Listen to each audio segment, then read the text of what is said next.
انہوں نے پوچھا کہ جرابوں پر مسح کرنا شرعاً درست ہے یا نہیں۔ دیکھیں اتنے باریک موزے کہ اگر آپ اس پہ پانی ڈالیں تو فوراً کھال تک پہنچ جائے، ان موزوں پر مسح نہیں ہوتا ہے، بالکل نہیں ہوتا ان پہ مسح۔ اتنے گف اتنے موٹے ہونے چاہیے کہ اگر آپ پانی ڈالیں تو وہ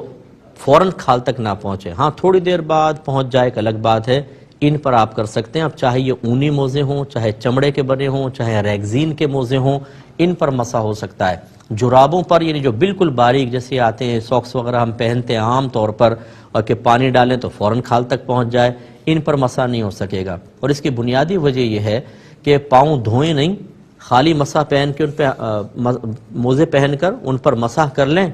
آپ کے پاؤں گویا کہ دھل گئے، وضو کمپلیٹ ہو گیا، یہ عقل میں آنے والی چیز نہیں ہے، یہ خلاف عقل مسئلہ ہوا۔ لیکن چونکہ میرے آقا صلی اللہ علیہ وسلم نے اس کو بیان فرمایا تو ہم عقل کو ایک طرف کر دیں گے،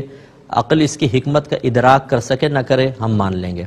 تو ہم نے مان لیا۔ اب یاد رکھیں اس طرح کے جو خلاف عقل مسئلے ہوتے ہیں یعنی جن کی حکمت کا عقل ادراک نہیں کر سکتی، جس طرح بعینی ہم تک پہنچے ہیں ہمیں اسی کے درمیان رہنا لازم ہوتا ہے۔ چنانچہ جب نبی کریم صلی اللہ علیہ وسلم نے موزوں پر مسح فرمایا تو فقہا نے غور کیا وہ موزے کیسے تھے۔ پہلی بات تو یہ کہ اتنے موٹے تھے کہ پانی ڈالیں تو فوراً کھال تک نہ پہنچے، دوسری بات یہ کہ وہ ٹخنوں کو ڈھکے ہوتے تھے، تیسری بات یہ کہ پاؤں میں چمٹے ہوتے تھے، اگر اس کو پاؤں چلائیں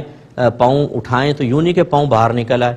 تو بس فقہا نے یہ تین چیزیں خاص طور پہ رکھیں کہ اتنے موٹے ہوں کہ پانی فوراً کھال تک نہ پہنچے، وہ خود اپنے مضبوطی سے چمٹے ہوئے ہوں کہ پاؤں باہر نہ نکل آئے، اور ٹخنوں سے اونچے ہونے چاہیے۔ جب یہ تین شرائط پائی جائیں گی تو مسح ہو جائے گا۔ بعض لوگ حدیث کو پڑھ تو لیتے ہیں لیکن حدیث سمجھنے کا شعور حاصل نہیں ہوتا، وہ جرابوں کے اوپر مسح کرتے ہوئے نظر آئیں گے۔ ارے بھائی یہ خلاف عقل مسئلہ ہے، نبی کریم نے کن موزوں پر مسح کیا، آپ یہ جدید دور کے موزوں پر مسح کر رہے ہیں، اسی طرح کی چیز آپ کریں گے، وہی جس طرح نبی کریم نے تعارف پیش کیا ہے، کیونکہ یہ عقل سے تو مسئلے حل ہی نہیں ہوتے نا۔ سرکار کے زمانے کے موزوں پر آج کے ساکس کو قیاس کر ہی نہیں سکتے کیونکہ یہ قیاسی مسئلہ ہی نہیں ہے، بالکل بعینی ویسا رکھنا ہوگا، تو لہٰذا جو ہم نے آپ کو بیان کیا وہی درست مسئلہ ہے۔